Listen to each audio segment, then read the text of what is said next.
ಅಲ್ಲೇನೋ ಪೂಜೆ ಮಾಡ್ಕೊಬರ್ತೀನಿ ಅಂತ ಹೋಗುವ. ಹಾಂ, ಇವತ್ತು ರಾತ್ರಿ ಗೊತ್ತಾ.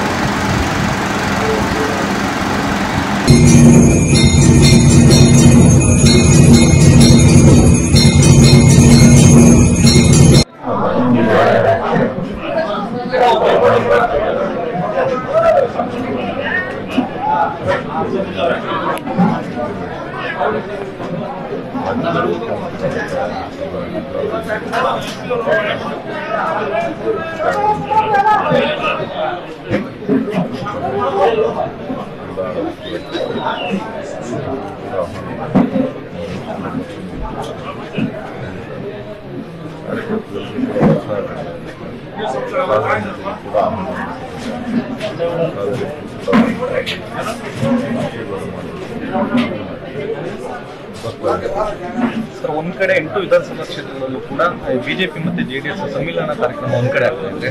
ಮತ್ತೊಂದ್ ಕಡೆ ಕಾಂಗ್ರೆಸ್ ಏನು ಕಾರ್ಯಕರ್ತರು ತಮ್ಮ ಪಕ್ಷಕ್ಕೆ ಸೇರ್ಪಡೆ ಕಾರ್ಯಕ್ರಮ ಮಾಡ್ತಾ ಇರೋದು, ಯಾವ ರೀತಿಯ ರೆಸ್ಪಾನ್ಸ್? 8 ವಿಧಾನಸಭಾ ಕ್ಷೇತ್ರಗಳಲ್ಲಿ ಕಾರ್ಯಕರ್ತರು, ಸಾರ್ವಜನಿಕರು ಯಾರನ್ನೇ ಮತ ಕೇಳೋದು, ಯಾರನ್ನೇ ಭೇಟಿ ಮಾಡೋದು ಕೂಡ ಬಹಳ ಉತ್ಸಾಹದಿಂದ ಬೆಂಬಲವನ್ನು ವ್ಯಕ್ತಪಡಿಸ್ತಾರೆ. ಜೆಡಿಎಸ್ ಮತ್ತು ಬಿಜೆಪಿ ಮತ್ತು ಪಕ್ಷದ ಕೂಡ ಸೇರ್ಪಡೆ ಆಗ್ತಾರೆ. ಒಂದಷ್ಟು ಹೆಚ್ಚಿನ ಶಕ್ತಿ ಕೂಡ ಬಂದಿದೆ.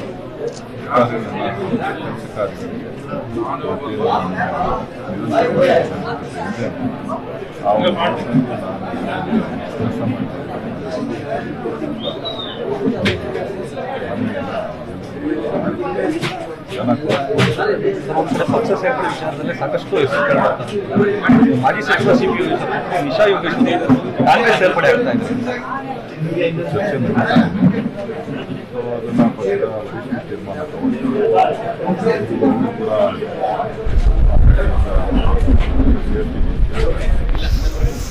ಹೇಳ್ತಾರೆ. ಕುಟುಂಬ ಆಗ್ಬೋದು, ಅವರ ಸಹಿಸೆ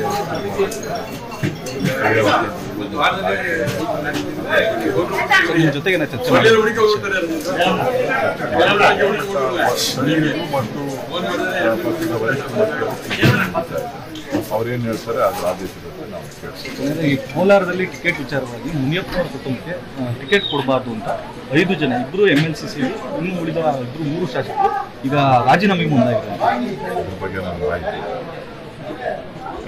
ನಮ್ಮ ಯೂಟ್ಯೂಬ್ ಚಾನೆಲ್ನ ಸಬ್ಸ್ಕ್ರೈಬ್ ಆಗಿ, ಲೈಕ್ ಮಾಡಿ, ಪಕ್ಕದಲ್ಲಿ ಕಾಣಿಸೋ ಬೆಲ್ ಐಕನ್ನ ಕ್ಲಿಕ್ ಮಾಡಿ.